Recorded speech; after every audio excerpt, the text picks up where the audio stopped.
At Zenni.com, our factory direct model means no middlemen or outrageous markups. Just the same quality frames and lens options as the other guys for 1/10 the price. Zenni offers prescription glasses starting at $6.95, as well as affordable sunglasses, blue blockers, and more. The best part? Try any frame, anywhere, with our 3D virtual try-on. Visit Zenni.com today and change the way you buy glasses forever.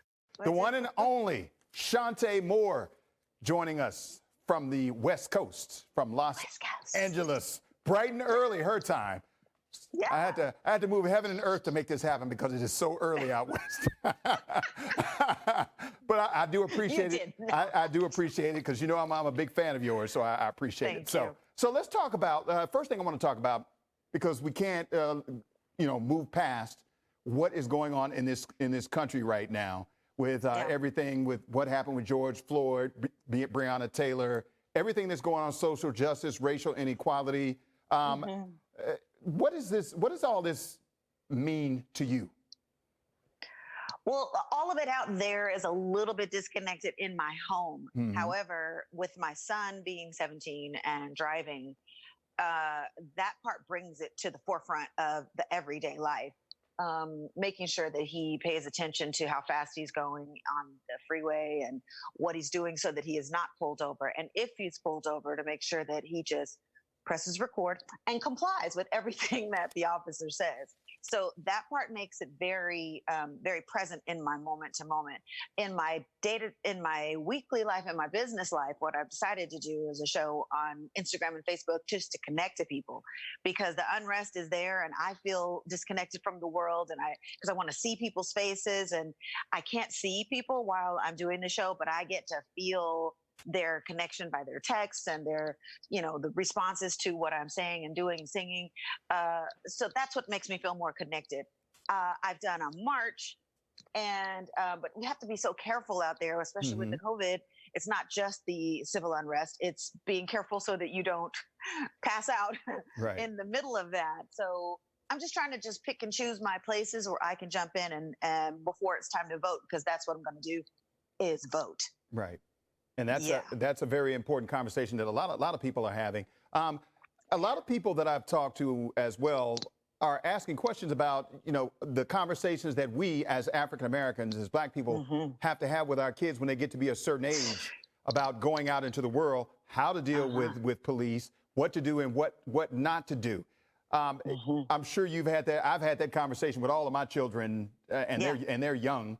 I'm sure you've had that conversation before now. Yes, absolutely. I always tell them, don't forget you're Black, honey. I love you. Have fun. The fun that other kids can have if they start acting goofy or a little more expressive than usual at a mall or anywhere. It can turn out to be a completely different outcome because our children have color on their skin. So I really do try to keep him aware of it and not in a heavy way. So I go, oh, don't forget you're Black. He goes, oh, you're just saying that because I'm Black. I'm like, and ugly. I just try to make it a joke ahead of time. Now it's really serious. Like, okay, seriously, babe, your job is to come home alive. Just be careful. And no matter what happens, come back home to mama alive. That's don't try to be a hero today. Not today. Right. All right. Let's switch gears and talk about this pandemic, because a lot of people have been at home, stuck at home. They haven't been able to run and do the things that they normally do in a safe manner. And in California, it's a lot different because you were open. You were closed at first. Then you were open, and now it's flaring back up, and now you're kind of closed again. So what have you been doing during all of this? What's the feel in California? It's kind of eerie. When everything was shut down, I like to go out and eat by myself, or just kind of be in a space at the park or something. It felt like it wasn't real life. Like the Twilight Zone was what it felt like to me. I find that being home is not strange for me, because when I work, I'm gone and I travel, and so then I come back home, and then it's, make sure I take care of myself and kind of settle. But now having the pandemic and the quarantine part, it's a little odd, but it has brought us closer together as a family.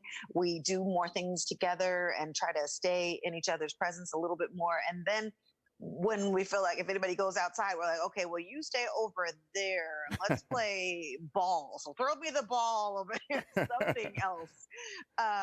But it's been good. It's been good because it's made us stay on our toes. It's brought us um, closer to the understanding that it could be the last day. And that's not a doom and gloom as much as appreciate the moment. My dad is 87 years old and he lives here with me. So, I make sure he's okay and make sure he has food every day and that he's comfortable. And if he needs anything, I go out. And so it's just clearing up just little things that maybe would have been a bit askew. Now it's all okay. I get it. We're supposed to take good care of each other, even more. And you're taking care of your family. You doing anything else? You taking you doing any more extra cooking? You learned how to cook anything? I saw you on there. What were you cooking? Gumbo? I make gumbo. Yeah. Is that a normal thing for you to cook gumbo? Is that your thing? It is. I love it. Crab is my favorite food. So that was the week of my dad's birthday. So I made that for everybody, my family, the 3-4 of us that came together for my dad's birthday. But yeah, I cook quite a bit. And then so I was kind of happy that the restaurants opened for the last couple weeks because I'm like, okay, I'm tired of me. I don't want my food this week. I don't want it. But, probably going to go back to that right now. Right. But I don't mind. He cooks sometimes, but I try to get him to relax and just chill and go take a walk or something and get out there, which he's like, I walked from the bedroom to my room, to the kitchen, and I'm done. I'm like, okay. That's it for today. He's good to go. That was it. He's good to go. I also saw you doing a number of things on social media. In addition to, I see you cooking and I see you doing some fancy eating. You also did a workout and you did a thing called Sing, Talk, Love. Repeat. And repeat. And then repeat. Yeah. It's happening every Sunday at 3:00. I wanted to connect with people. I am a people person. I think all entertainers right now are kind of going a little bit stir crazy, not being able to connect the way we were used to, not being able to just go and look and smile and sing in the faces of the fans. It's very odd.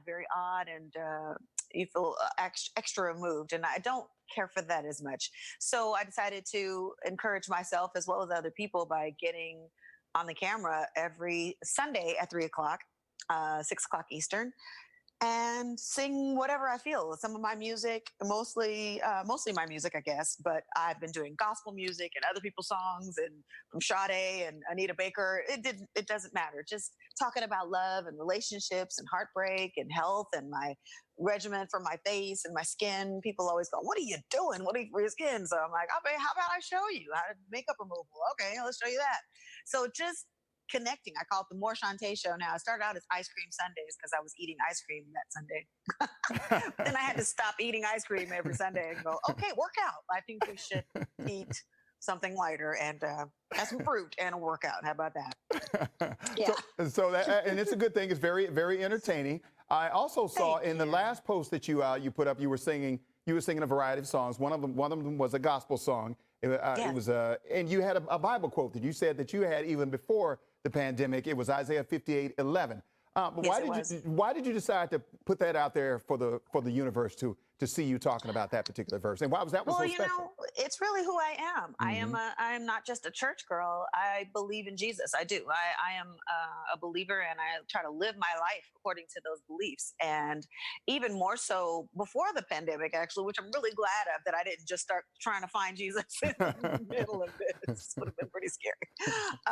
For me, knowing what I know about who God is for me, that I had to really get it, that there's more. It's more than just if you have money. It's more than just if you're alone. It's more than just if you have friends around you and if you have family. It's about who you are on the inside. It's who you are at midnight, and not with everybody calling. It's when you understand what your purpose is. And I have come to the place where I understand my purpose is to encourage people. And it's always been that, in a sense, where I sing and I hope that people feel, you're not alone when you go through heartbreak. And if you get, you break up with your man or whatever it is, please don't feel like that's just selected for you, because it happens to the best of us. So that's always been a part of it. But adding the element more of the spiritual depth of who God has become to me, even more so in my mature times. Not that I'm old, but I've definitely grown up quite a bit in the last few years, having the ups and downs of emotion.